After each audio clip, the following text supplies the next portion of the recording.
Oui, ça c'est une expression de Sartre que j'aime beaucoup. C'est la violence qui est inscrite dans les choses, dans l'espace, dans les lieux habités. Par exemple, c'est la violence qui est inscrite dans les cités.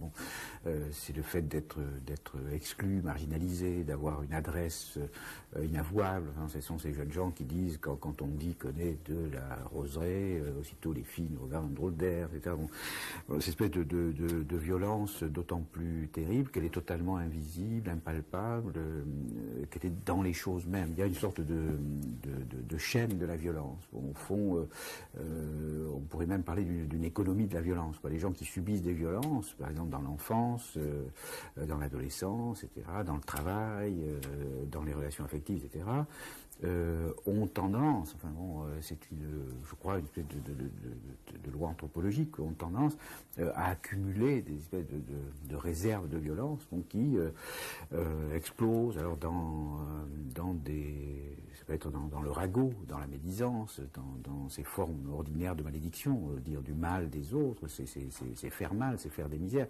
Bon, elle explose dans les rapports d'autorité, les petits chefs, etc. Bon, les petits chefs qui sont souvent des petites victimes. Bon, c'est les pauvres blancs. Par exemple, là, il y a une description assez pathétique de deux gardiens de HLM, bon, qui sont, et ils le savent, à peine différents des jeunes loupards avec qui ils ont affaire, qui leur crachent dessus, etc., etc.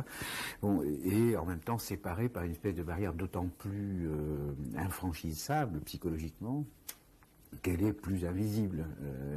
Alors, justement, un des problèmes, on me dit souvent, mais qu'est-ce qu'on peut faire avec ça? C'est très triste, votre livre. Moi, je pense enfin,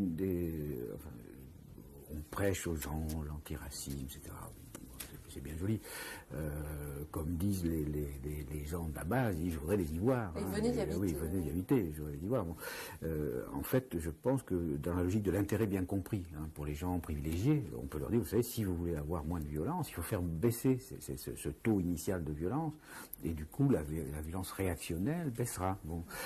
Ça, je crois que c'est tout à fait fondamental. Il y a une économie du bonheur, bon, et du malheur. Bon, et voilà.